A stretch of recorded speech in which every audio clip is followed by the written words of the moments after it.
কথা বাচ্চা বেশি কথা বলে। মিস্টার স্মিরনফ বড় লোক ব্যবসাদার, প্রচুর জমি জমার মালিক, কিন্তু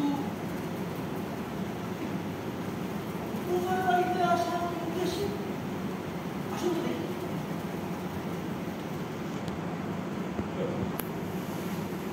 Madam, I have the honor to present myself and the privileged Stefanovic Smirnov, a landholder and a retired lieutenant of army. একটা গুরুত্বপূর্ণ বিষয় আপনাকে বিবরণ করতে পারব। কি চাই আপনার? 1200 রুপি। 1200 রুপি? Yes. কেন? কি জন্য?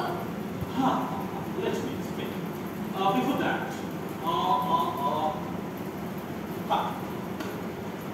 আপনার সর্বত স্বামী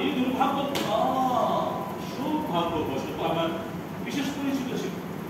ওনার মৃত্যুর কয়েকদিন আগে উনি কিছু ওটস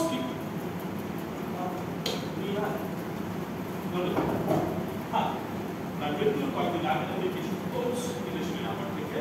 তো তার বিনিময়ে 1200 রুপি আমার টাকা। যেহেতু আমার কিছু জমি বন্ধক রয়েছে, তার সুদ আমাকে মেটাতে হবে আগামীকাল। সেই কারণে আমার কাছে আসুন, ওই 1200 রুপি আমাকে দিয়ে দিন। আচ্ছা,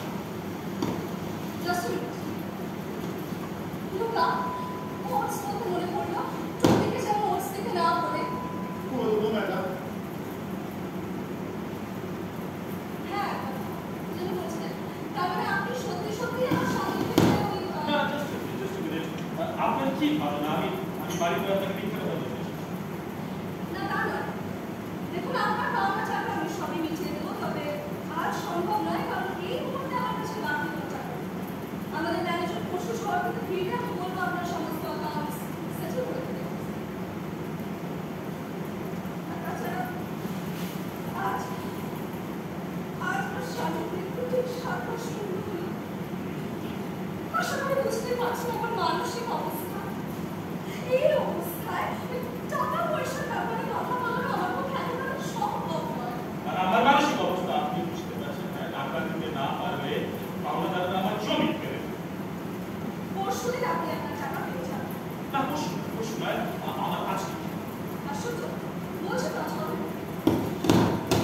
তার মানে আপনি আজ আমাকে টাকা দিতে পারেন?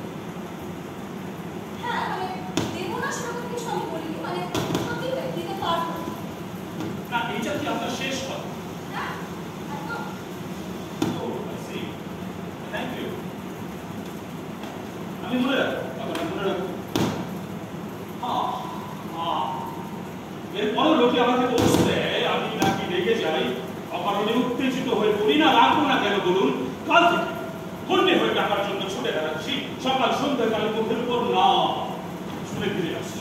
হ্যাঁ, তাদের দুচোখের কথা এক করতে পারছি না। তারা বড় তাকেও আমার আসছে না। যাওয়া এখানে একটা শেষ আশা ছিল, সেটা হলো মানসিক অবস্থা। আমি কিন্তু ক্লিয়ারলি বলেছি আমার ম্যানেজার ফিরলে আপনি টাকা পেয়ে যাবেন। আমি আপনার কাছে এসেছি আপনার ম্যানেজারের পক্ষ শুনতে নয়। এক্সকিউজ মি, কখন কথা বলুন। আমি কিন্তু এই ধরনের আচরণে অভ্যস্ত নই। একটা বাজে কথা শুনতে আমি প্রস্তুত নই।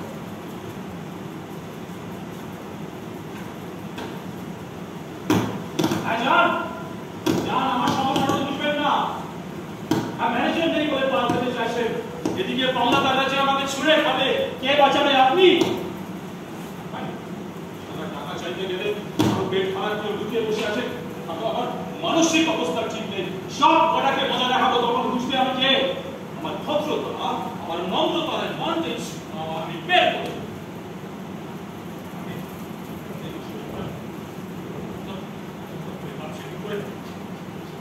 বিশ্বাস পর্যন্ত নিতে পারছি না। আমি এখানেই এদিকে নড়ায় আমাকে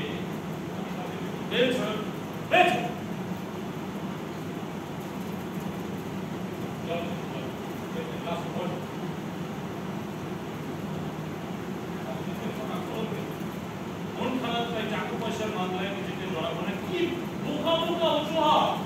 কিন্তু এই কারণেই আমার মহিলাদের সাথে কথা বলতে ইচ্ছে করে না। এর চাইতে ওই ওয়ার্ক ফ্রন্টে ভারতের সুপের উপর শুয়ে থাকা ছেড় কেন অসুস্থ বোধ করছেন? উনি আমার কে? আপনি এবার আসতে পারেন। Get out. Stay.